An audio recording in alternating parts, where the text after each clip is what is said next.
Nofelydd a bardd Cymreig oedd Annie Harriet Hughes sy'n fwy adnabyddus wrth ei henw barddol Gwyneth Vaughan. Ganed yn Bryn y Felin ei Singrig Talsarnau Meirionnydd ar y 5 Orffennaf 1852 yn ferch i Bennett Jones a'i wraig Laura. Melynydd oedd ei thad, gŵr diwyd a chraff o allu meddyliol cryf. Calvin Selog ac yn flaenor yng nghapel yr hen gorff Capel Bethel yn Talsarnau.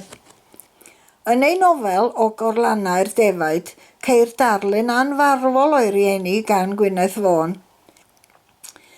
Cafodd Gwyneth Vaughan ei haddysg yn ysgol Tyn Llan, ger Eglwys Llandecwyn. Cerddai yno o Bryn y Felin bob bore Llun ac arhosai gyda'r prifathro ei deulu hyd nos Wener bob wythnos. Sais oedd yr ysgol feistr, Mr Edwards, a ddysgodd Gwyneth Vaughan sut i ysgrifennu tra yn yr ysgol honno. Yna pan anwyd ei brawd bach, aeth i ysgol Fritanaidd Talsarnau. Wedi 8 mlynedd o ysgol heicdod, gadawodd yr ysgol ac aeth i ddysgu gwneud hetiau i Lanffestiniog.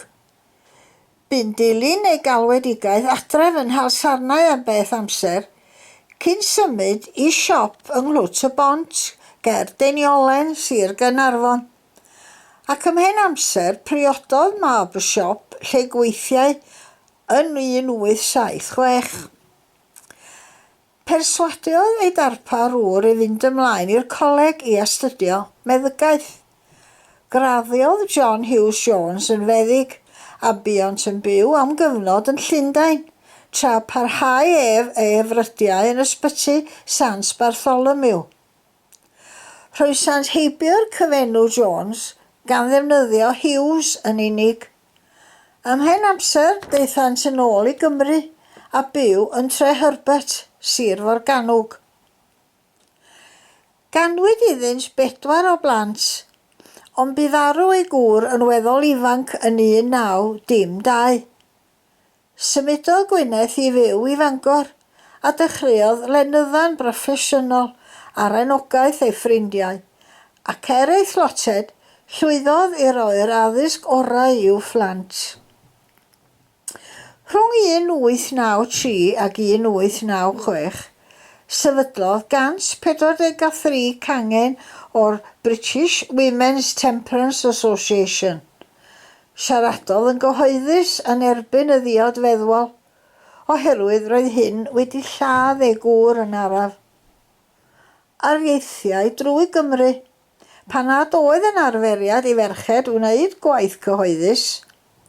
Bu'n ysgrifennydd mygedol y Welsh Union of Women's Liberal Association am 10 mlynedd, yn un o sefydlwyr Undeb y Ddraig Goch a Cymru Fydd.